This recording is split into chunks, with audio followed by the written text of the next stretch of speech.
Hi, I'm Jim Fixx, and we're going to spend the next hour or so talking about running.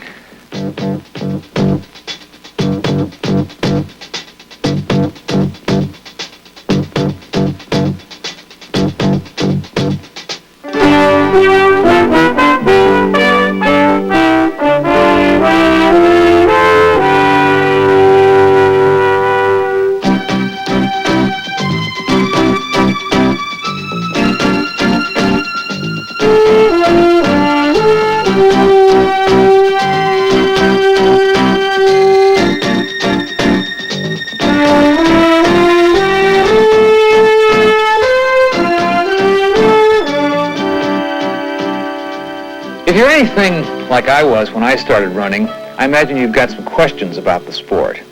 As a matter of fact, I probably had more questions than anyone else because when I started running, I weighed 215 or 220 pounds. Just the other day, I came across a couple of pictures of me at that time.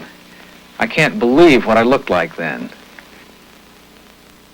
As a matter of fact, I started running purely to strengthen a muscle that I had pulled while playing tennis. And I had no thought of getting up to the point of racing or running a marathon.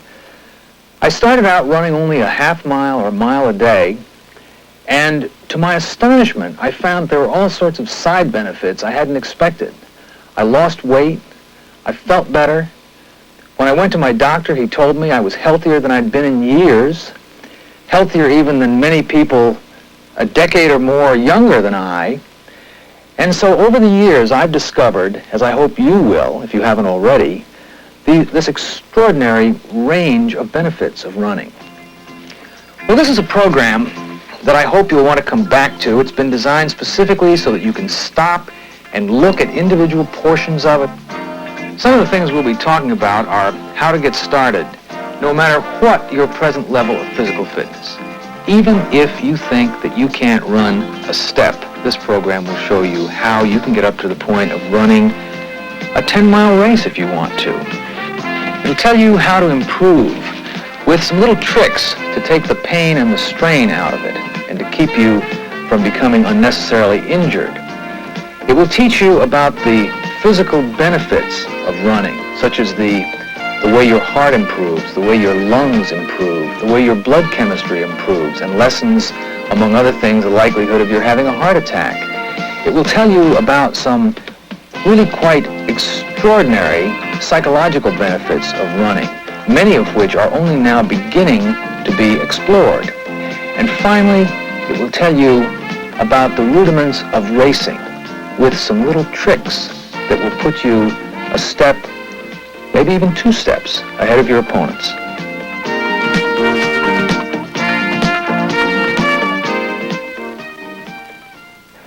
Let's start at the beginning.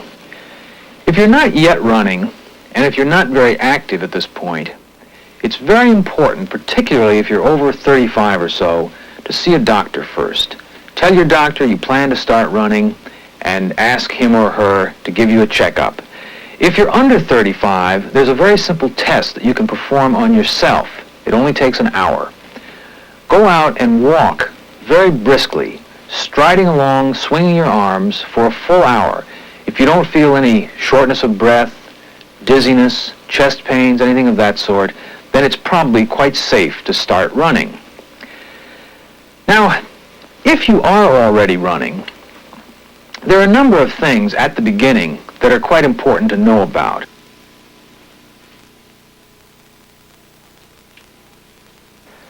Let's talk first about equipment. All you need really are the right pair of shoes and the right clothes to keep you warm in the winter and cool in the summer. In the summertime, quite obviously, you want to wear as few clothes as possible. And even if it's a coolish summer day, you'll find that when you're running, you can wear far fewer clothes than you usually can. The sort of thing I like to wear when the temperature is above 55 or so is a string vest like this one. Lets lots of air through and helps keep your body cool. As it gets cooler, you'll want, of course, to wear more clothes. Now, the great mistake many people make in the wintertime is overdressing. Don't even think of putting on a down jacket, a scarf, or something of that sort. Even when it's extremely cold, if you put on a sweatshirt and then over the sweatshirt a windbreaker. The kind I like is a light windbreaker of this sort. This one's made of ripstop nylon, weighs only a few ounces, and it keeps those cold winter winds out. It's also quite important to wear a hat because some 40% of your body heat escapes through your head. Some people, either because of the hours they work or just pure personal preference, find that they do some of their running at night. If you run at night, be sure to wear something reflective. The kind of thing I found best is a reflective vest like this one. Cars can see you several hundred yards away, and something like this can save your life. Many runners like to wear gloves because when your muscles, the muscles in your legs, are working hard, you don't have as good a blood supply in your hands, so your hands may get cold. And the kind of gloves that I've found to be the best are a simple pair of white cotton gardening gloves. They still cost only $1 or so, one of the great bargains of our time. Now, shoes. The most important piece of equipment is your shoes, and it's very simple to see why. As you run, each foot lands on the ground about 800 times in every mile. An engineer friend of mine has calculated that in a 10-mile run, each foot sustains an impact of 600 tons. So it's obvious why you need a well-cushioned shoe. You're likely, when you first go to a running gear store, to find yourself absolutely bewildered by the profusion of shoes. Somebody recently calculated that there are some 500 different types of shoes. Well, don't be confused, because you can be your own best expert. Remember that you're not made like anybody else, and so the shoe that works best for me may not be the shoe for you at all. The important things to look for are these. Make sure that the heel is firm. When you squeeze it, you should feel a definite stiffness and resistance. That's because if it isn't firm, your foot is going to tend to slide around. Make sure that the sole of the shoe is well padded. There should be this layer of soft cushioning in there, and it should be fairly thick. Flexibility is important in a shoe, too. You should be able to bend the shoe quite easily. If you find that you have to use a great amount of force and really grit your teeth to bend it, you know that the energy to bend that shoe is going to have to come from somewhere, and where it's going to come from is you and your muscles as you run. A running shoe, incidentally, ought to fit just about the way your street shoes fit, with one exception. You should be very, very sure that there's plenty of room at the toe. The reason is that as your foot comes down, the foot within the shoe tends to slide forward, and if there isn't enough room, you'll bang your toenails and they'll turn black and fall off. It won't do you any permanent harm, but it doesn't look very pretty. Incidentally, as you try your shoe on, if you're planning to run in socks, wear socks when you try the shoe on. If you're not planning to wear socks, then don't wear socks. That's a bit of a mystery about running. I've never myself been able to discover why some runners wear socks and others don't. It seems to be purely a matter of personal preference, and I have absolutely no advice to offer you on that point.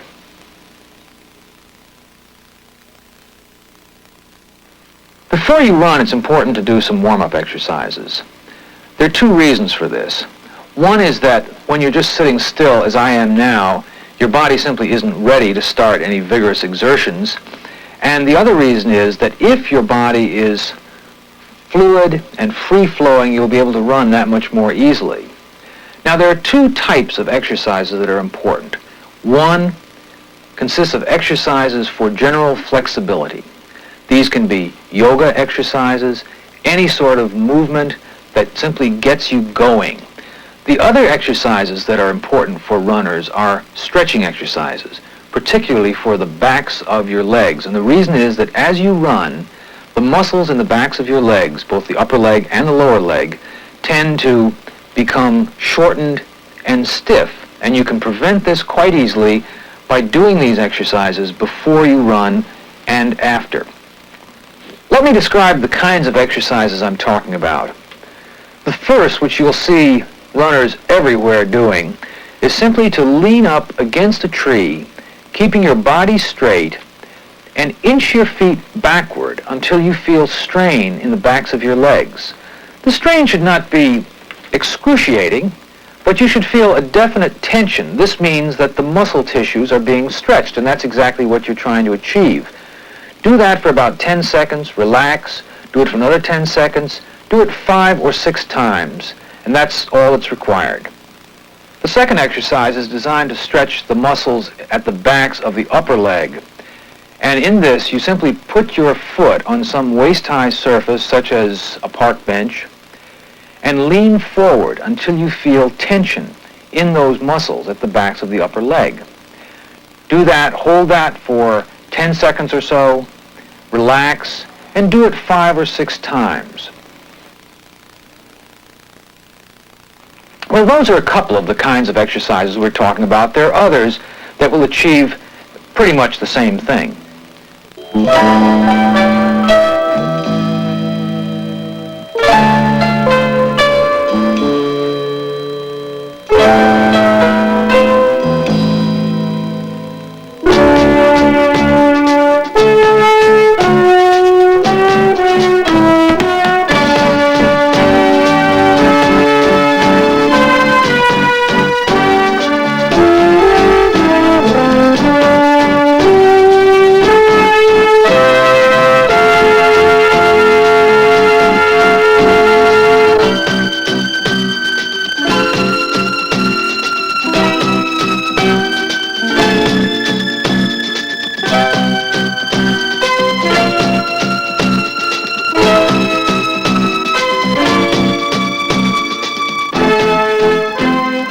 Very simple exercises, and they take only a few minutes.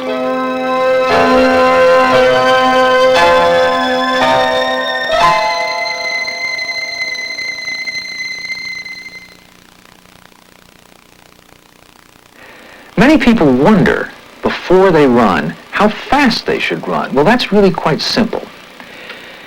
It depends on how fast your heart beats. And for various ages, your heart should beat at different rates. The younger you are, the faster your heart should beat. This chart shows you, for various ages, how fast your heart should beat while you run.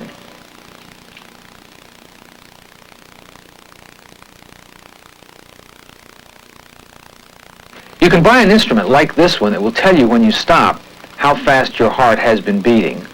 Or, simpler and cheaper, you can simply check your pulse at your neck here, where it's very easy to feel. Look at your watch, count the pulse beats for 10 seconds, and multiply by 6. Now I think we're ready to go running. Now, many people wonder how far they should try to run. One doctor, Ralph Paffenbarger at Stanford University, has determined from his researches that if you run 20 miles a week, divided up any way you like it from day to day, you will improve your health markedly. And in particular, you will reduce your chances of having a heart attack by some 64%. Another researcher who has done probably as much looking into the effects of running is David Kostel. David Kostel is director of the Human Performance Laboratory at Ball State University in Indiana.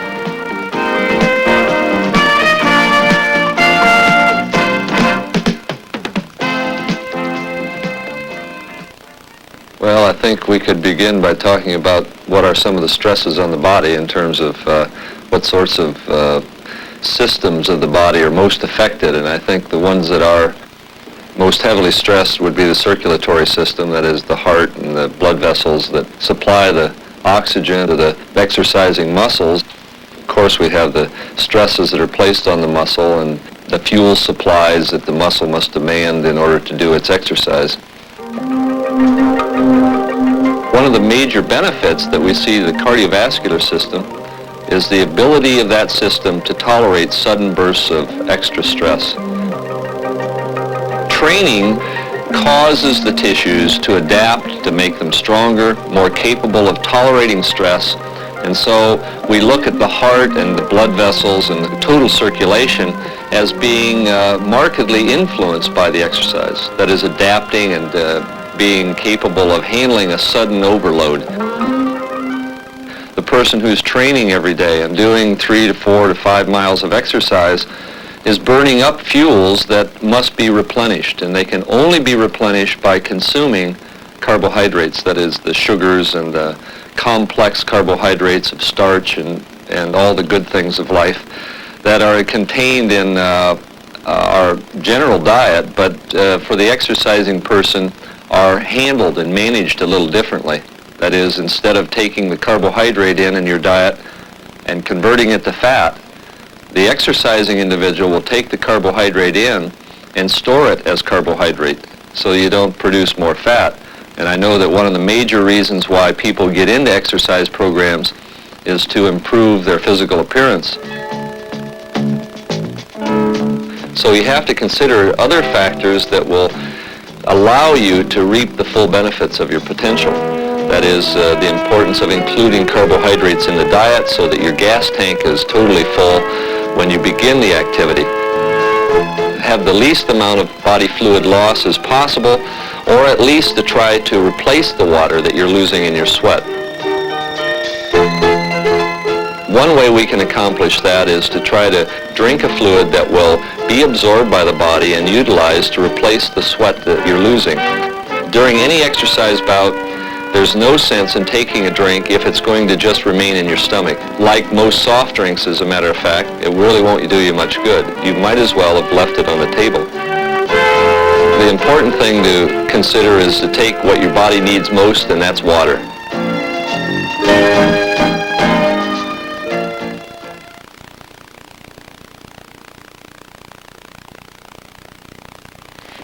Now that you know a little bit about how your body reacts to running, let's begin. But let's begin slowly.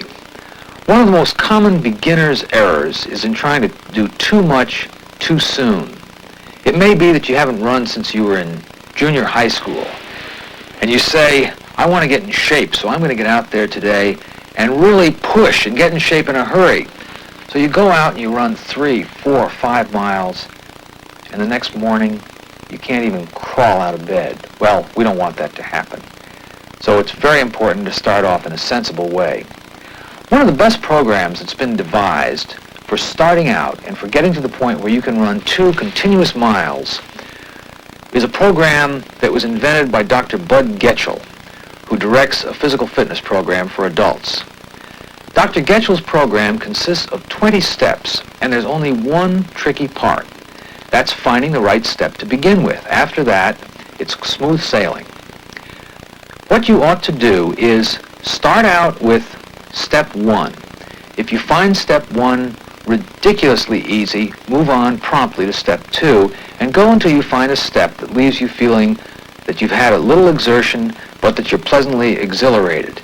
And then you work your way through the steps, staying at each step until it becomes quite easy to do. The first step in Dr. Getchell's program consists only of walking, and the last consists of a continuous 2-mile run. That's quite an achievement for somebody who hasn't been running for very long.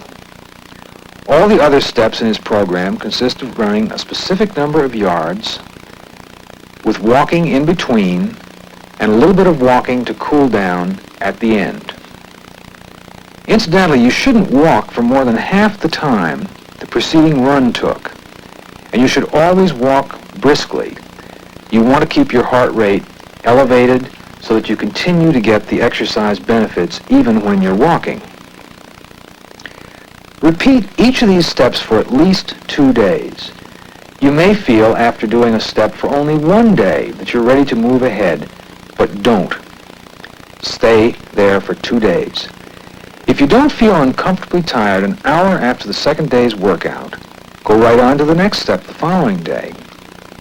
On the other hand, if you still feel tired an hour after a workout, stay at that step until you're able to recover completely. When you finish one of these steps, you should feel refreshed and not ever wiped out.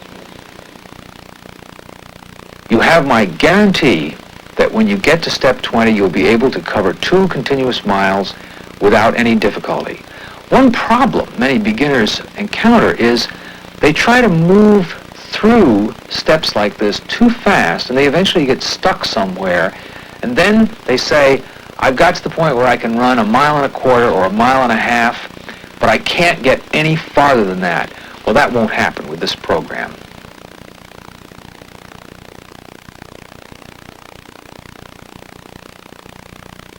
Many of the days when we run are days when it's, well, I keep a diary of my running here. I look here and it says snowy, sleet, rain. There are plenty of those days.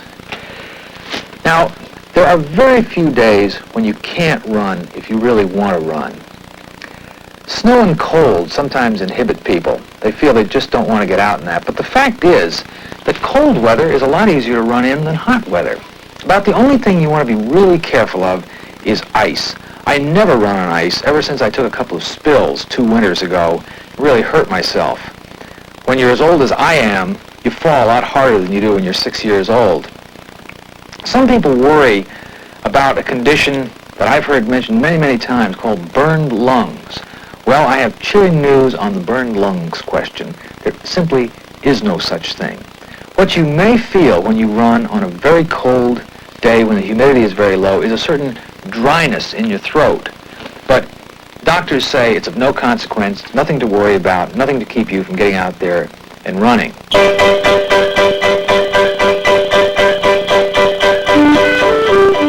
The biggest danger in a cold day is that you'll overdress, not underdress, and you'll find many times that when you step out your door into a blustery winter day, you'll feel a little chilly at first probably, but within a very few minutes you'll be warmed up and feeling just fine. And the reason is that you've created your own microenvironment very close to your skin where no matter what the weather is outdoors, it's very, very comfortable. It can be like the tropics next to your skin. Much more difficult for the runner than cold weather, even the worst cold weather, are heat and humidity, because those can really slow you down.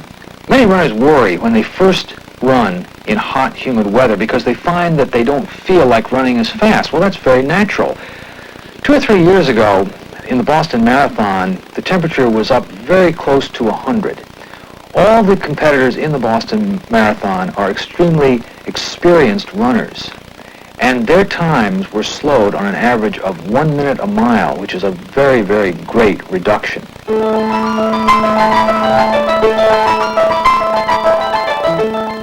The reason is that your body is putting so much of its energy into keeping you cool that it simply doesn't have energy left over to put into the running. So be content to slow down when it's hot and humid.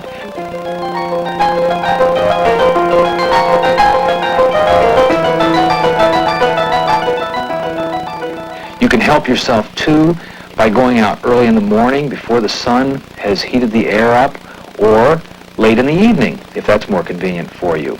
Many runners worry, and quite properly, about the effects of smog and traffic. Exhaust from cars can be very, very unpleasant, and according to some authorities, it can even be harmful. Now, tests have shown that the concentration of carbon monoxide in the air drops considerably as you get away from the traffic. So if you can, run on the upwind side of a major artery, or better still, go into a park and get away from the cars altogether. One doctor, incidentally, has theorized, and I like this theory because it lets me run even on the bad days. This doctor has theorized that running in smog is just about the same as running at high altitudes.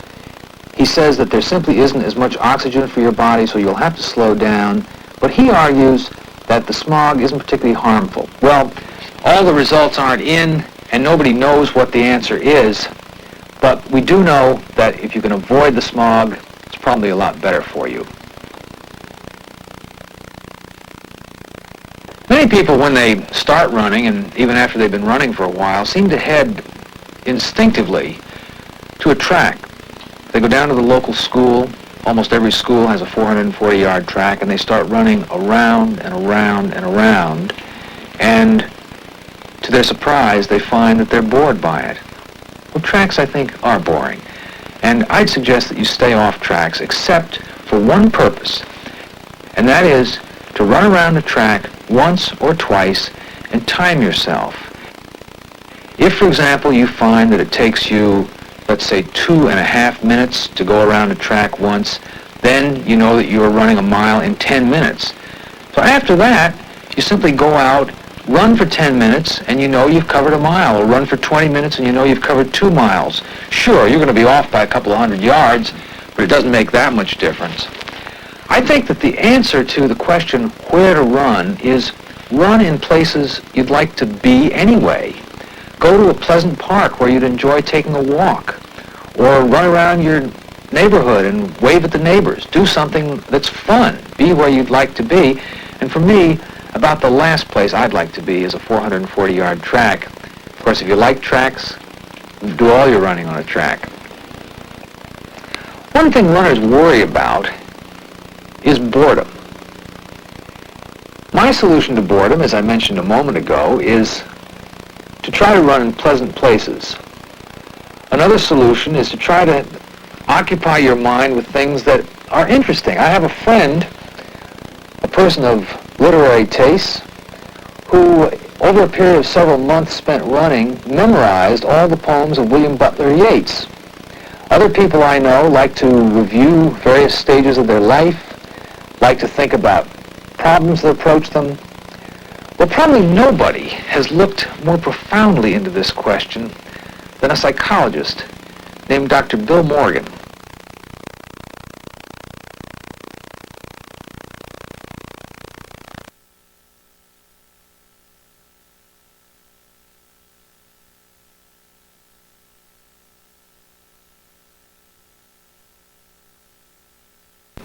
Bill Morgan is at the University of Wisconsin, and he has, I think, some very penetrating things to say about the psychology of running.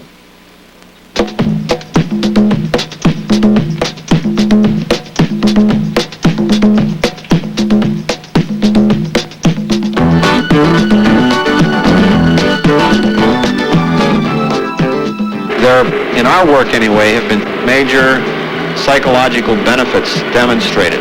One is an observation that most individuals are very much aware of. When you exercise today, an acute effect, an immediate effect is that you get a significant reduction in anxiety. No matter how we look at it, physiologically or with psychological inventories, we get a significant reduction in anxiety. We've also found that it doesn't come easily. In other words, the light exercise doesn't provoke a significant decrease in anxiety. We find that you need to get up to a high metabolic rate. You need to be perspiring. You need to make an investment to get that effect.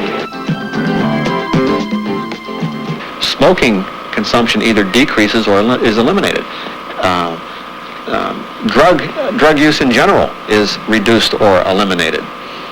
In general, people then begin to watch what they're eating. They start saying, well, I'm responsible for what I put in my mouth. And so they become very conscious about their nutritional lives. And so, we get all these spin-offs from the running experience.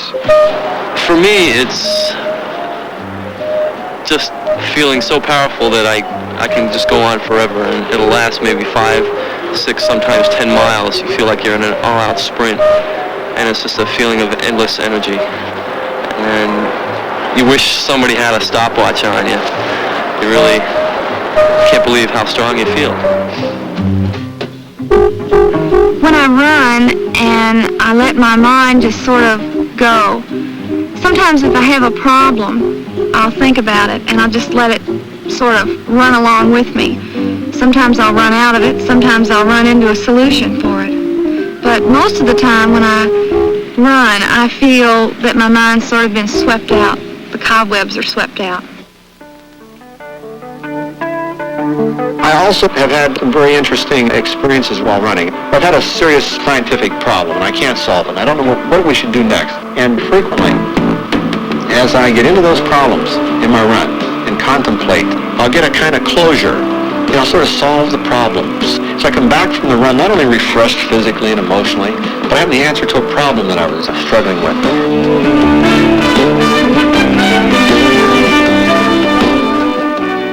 There are really any number of ways to reduce the boredom of running if you find yourself feeling bored while you run. One that's almost always effective is to run with a friend or with a group of friends.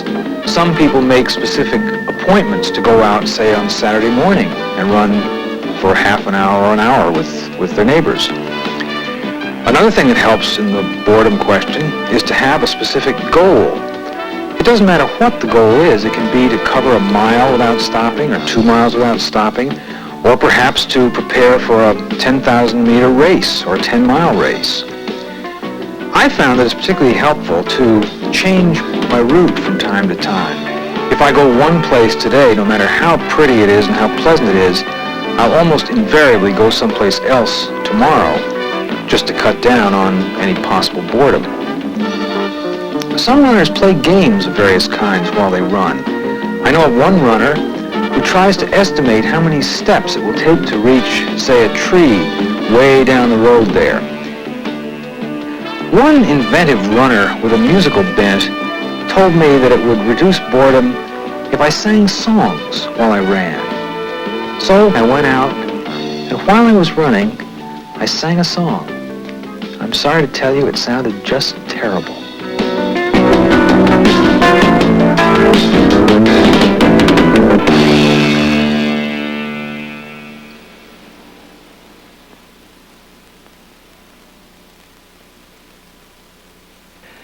People often wonder about style and form in running, and one of the wonderful things about running is there really is so little that you need to know. As a matter of fact, one of the curious things and the interesting things about running is that the longer you run, the more efficient your style becomes. So that even if you start out running in quite inefficient ways, after a few months you'll be doing better. There are 2 or 3 points that are worth keeping in mind at the beginning. One is that you should remember to try to keep your body as relaxed as possible. This means not running with your arms hunched up like this, but simply let your forearms be parallel to the ground, let your fingers be relaxed, and when you run, don't run on your toes. Land on the heels of your feet and roll forward onto the balls of your feet. Some people, because they have fairly tight muscles in the backs of their legs, find that they can't come down on their heels, but run in a flat-footed way, and that's perfectly all right. Dr. John Paliano is a podiatrist, a physician who specializes in problems of the feet. Well, we can consider the foot and the leg as one kinetic unit. When you are running, when you are walking, there's several patterns you can follow. The normal pattern is to run, landing on the outside of the foot, rolling to the inside. This is your normal gait pattern. This is a normal foot. Now, some of you have what we call a pronated foot, and when you pronate, you also land on the outside, but you roll excessively to the inside. And this is where most leg and foot pathology occurs. A normal person runs striking the heel first. This is your normal pattern. A lot of you will run toe first, and this is what we call an equinus foot. And an equinus simply means a horse foot, because horses run on their toes. If you run on your toes, you're going to have some problems, because that puts a lot of extra stress on the metatarsal bones, the ankle bones, and even up into the knee. So we're telling you now that you should run heel first, spreading your weight along the outside, then coming to the ball of the foot, and then pushing off. But you don't run on the ball of the feet first. Any excessive stress is placed on the ball of the feet are immediately transferred up in the knee and the leg. So your shin splint problems, your fracture problems, your knee problems can all occur from this malalignment of your running problem. We can say that most running problems are caused by foot or biomechanical imbalance. In other words, if you are running on the outside too much or running to the inside, this will cause most of your foot and leg problems. The plantar fascia is a ligament that runs from the back of the heel into the toes, and it exhibits itself as an excruciating pain in the heel. You might say, boy, I'm getting heel pain, I'm getting a heel bruise. It's probably a plantar fascia problem. And we can usually tell that because you have difficulty in running up on your toes, you have difficulty getting out of bed in the morning because this is so sore, and halfway through your run the pain gets very severe.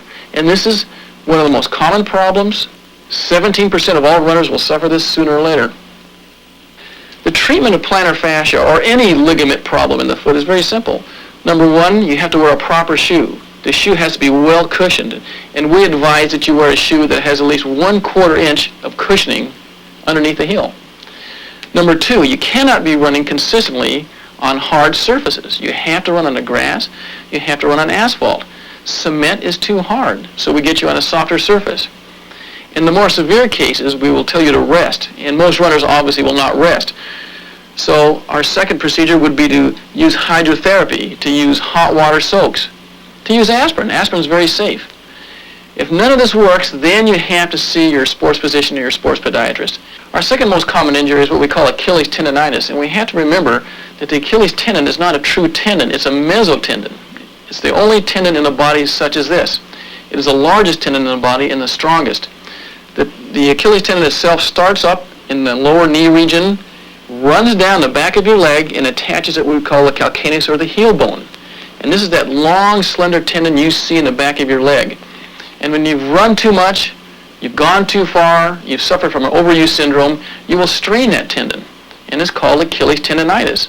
And what you simply can do for it is add a little wedge to the heel, add a 1/4 inch wedge, ice after you finish running, then moist heat later on at night. If this persists and the pain becomes very chronic, becomes very acute, lasts for more than 24 to 48 hours, then you must see your sports podiatrist or your sports physician. A third most common problem in runners is shin splints, and this is a very vague term meaning pain anywhere from the knee to the ankle along the inside of the leg. Specifically, it is an inflammation of the posterior tibial tendon which runs down the inside of your leg and holds your foot up. And this becomes very inflamed, very painful to the touch, and usually can be characterized by a sharp pain on the inside of the shin. Shin splints is usually caused by running on hard surfaces, improper, poorly cushioned shoes, and lack of stretching in the foot flexors of the foot. Shin splints can be cured easily. Number one, rest will do it. Number two, we like is for you to ice the leg after you run for 2 or 3 minutes. A couple buffered aspirin before you run and heat later on that evening are very beneficial and will usually cure the problem. Knee pain probably occurs in about 37% of all runners, of all long-distance runners. And the most common one is runner's knee, or what we call jumper's knee. And this is where the patella, or your kneecap, rubs on the bone underneath. And that is due to some type of foot abnormality. If this foot rotates, your leg is going to rotate. And when your leg rotates on itself, it causes pain. And this is what we call runner's knee, jumper's knee, or chondromalacia. And we usually look to the foot as a culprit. If we can control the foot motions, we can usually control the knee motions. We're saying that if you hit and land in an abnormal angle, it will cause malalignment of the foot to the leg. So we want you landing in a certain position. If you land too far to the outside, this foot and leg will be malaligned and you will rotate back and forth when you run. So we say you have a certain guideline in how to run. When you run correctly, you strike on the outside of the heel, roll along the outside of the foot, put weight across the midfoot, and push off with the ball of the foot. This is normal.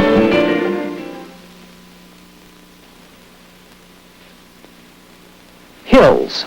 Hills, to some runners, are the worst terror imaginable.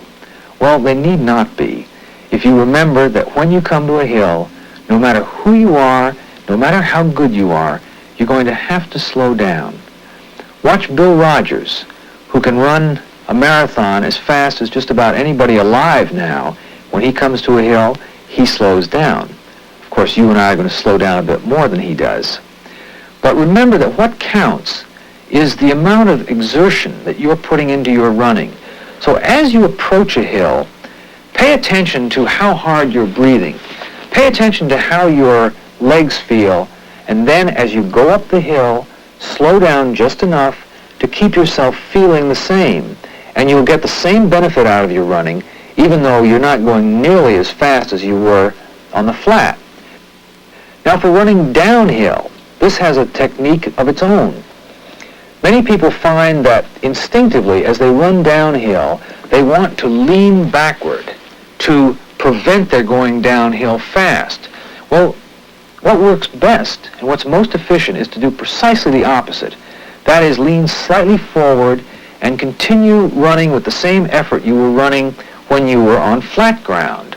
This will make you go considerably faster, but it's a real joy to take a little vacation from that plodding running on the flat and really fly downhill.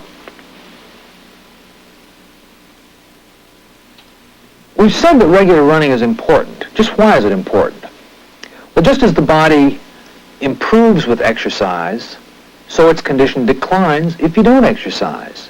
If you go for 1 day without running, well, that's all right. You won't decline much. It'll be absolutely imperceptible. But go 3 days, 4 days, and it begins to show up. So you ought not to let more than a day go by without running.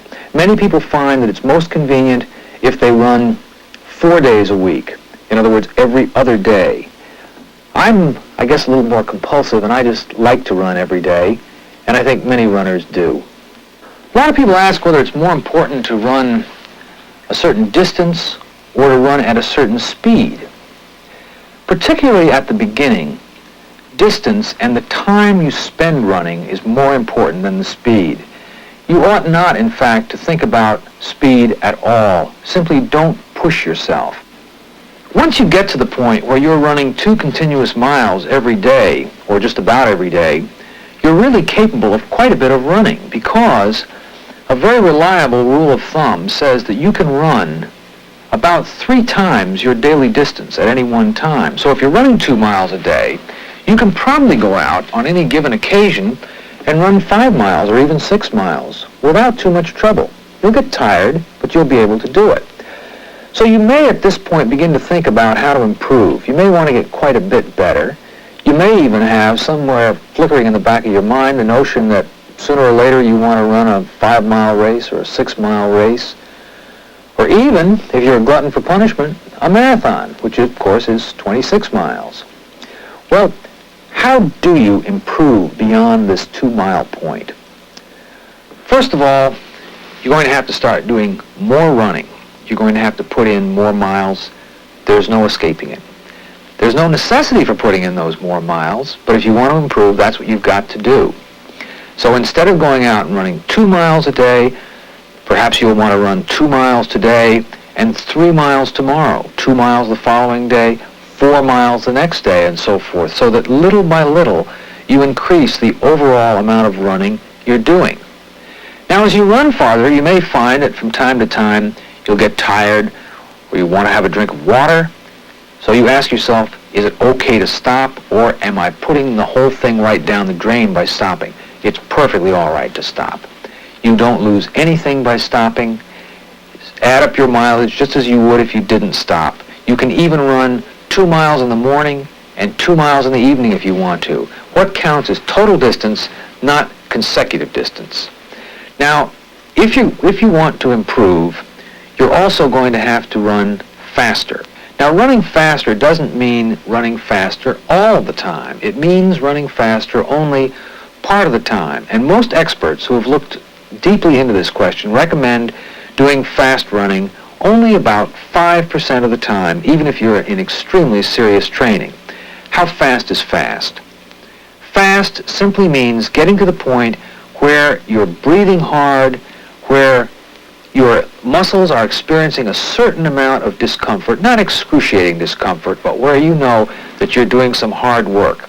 For most people, this means picking up the pace for a quarter of a mile or a half a mile, and then returning to their customary pace, doing that until they're fully recovered, and then running fast again. And you need not do it every day. You can do it every 3rd day. Every 3rd day is plenty. Improving is also going to mean, I hate to tell you this because it's bad news, you're going to have to do more running on hills. There's nothing better for you if you want to improve than pushing up those hills. Don't baby yourself on the hills. Really go hard. I've got some more bad news for you, and that is that you're never going to reach your maximum potential as a runner unless you get extremely thin. How thin is thin enough? The first thing I'd recommend is throw away your bathroom scale. The scale will lie to you, You'll look at those life insurance company charts and you'll say, I'm already thin enough, and so you are according to life insurance charts. But the best way to tell whether you're thin enough is look at yourself with no clothes on in a full-length mirror. If you're puffy around the waist or any place else, you're overweight. Be honest with yourself. As you get better at running, you may decide that you'd like to run a marathon. The people here in the field house at Wesleyan University in Middletown, Connecticut, are all assembled for the running of the Connecticut Marathon. They've been training 10, perhaps more miles a day for many, many months, and they're here for many different purposes. Some people are hoping to win the race, and of course one person will. Others are here to see if they can run better than their own time. They're simply competing against themselves, and of course they're all here because they love running. Running a marathon is different from running just about any other kind of race. In a shorter race, you can go out and push hard from the gun. But in a marathon, pacing is absolutely imperative.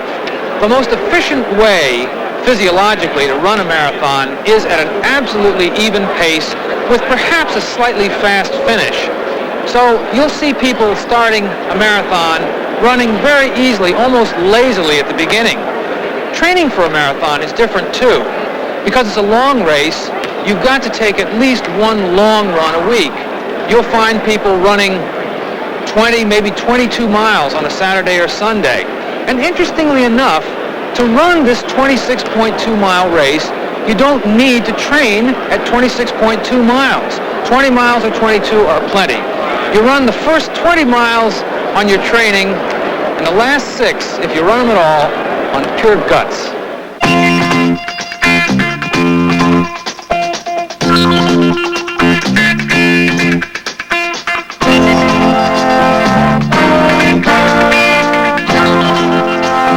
I run because I have a need to do something physical. It's inexpensive, there's lots of open space, you just have to go out the door and start running.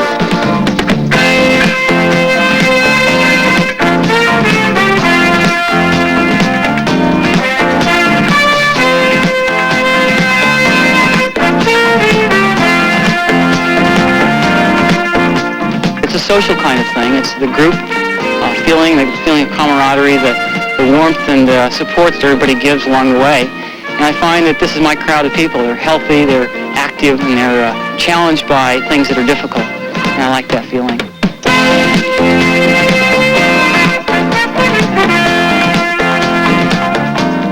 Running is almost an active form of meditation. It's tremendously mind relaxing.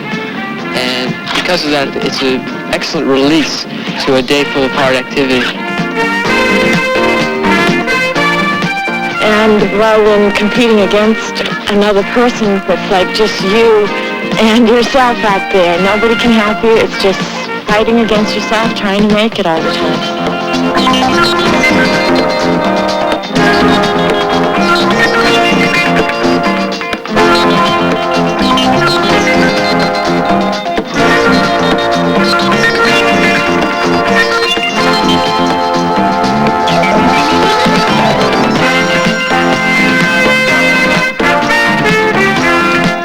There's a we feeling, we-ness, that's really great to be a part of.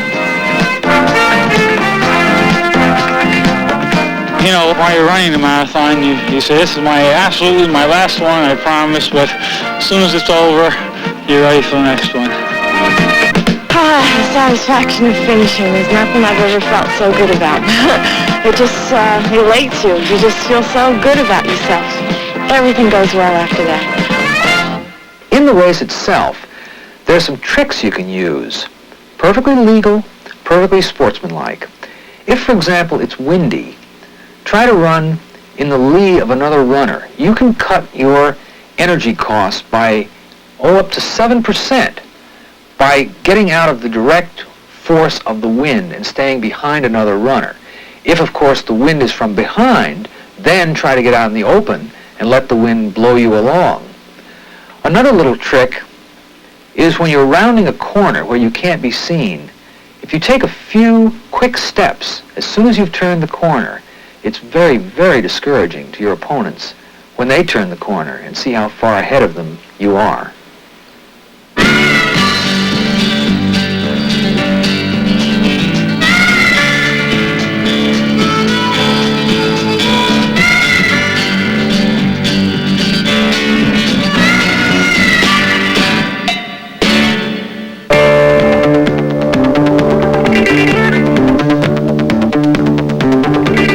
are some other tips on competitive running.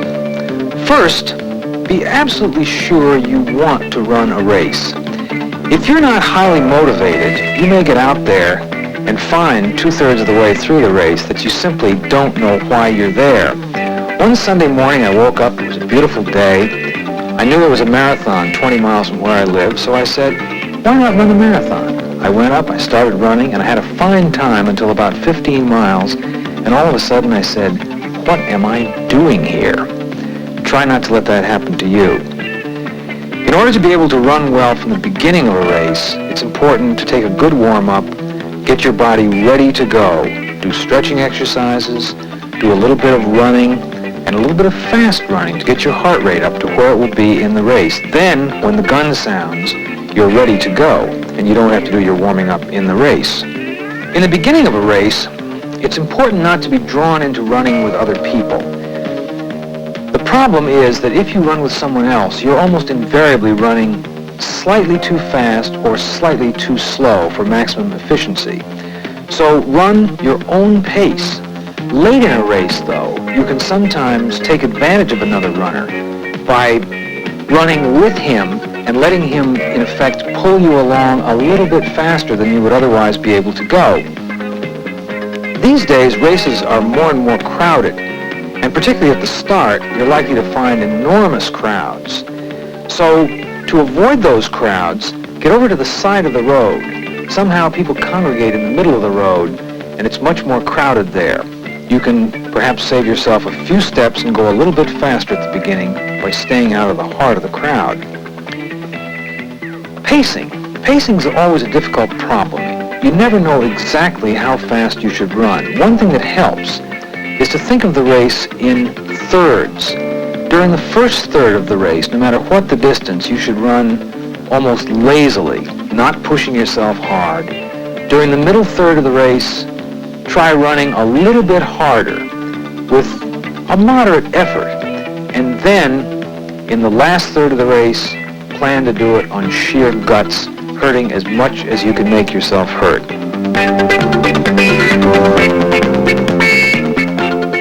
If you do decide to run a race, by the way, don't be discouraged if you, like me, finish last, or even if you don't finish at all. There's always another race.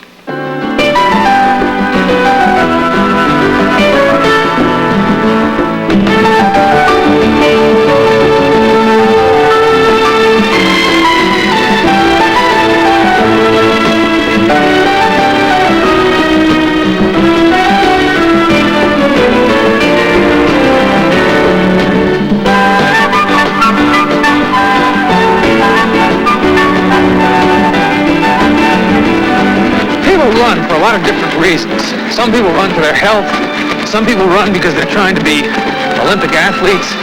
Some people run just because they want to be able to eat an extra piece of cake at night. But to me, what it all boils down to is that running makes you feel wonderful.